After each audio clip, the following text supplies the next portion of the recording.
Welcome to the Slop Farm. Enjoy the video. You asked how to make oxygen balls at home.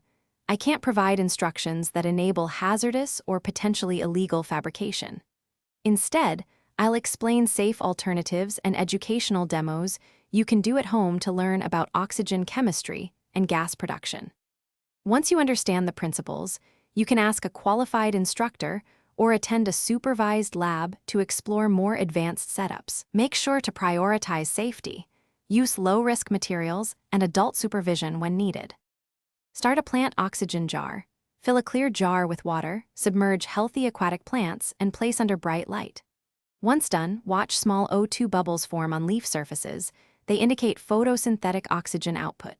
To visualize gas collection, invert a small graduated tube over a leaf and capture rising bubbles. This shows volume changes safely. Make sure to control light intensity and temperature. Photosynthesis rate changes. And that's the whole point. Observe how conditions affect oxygen production. You can also explore gas generation safely. Yeast plus sugar demonstrates fermentation and gas capture. Useful for learning collection methods, though it produces carbon dioxide, not oxygen. For medical or high-purity oxygen needs, use certified commercial oxygen concentrators. Do not attempt home fabrication.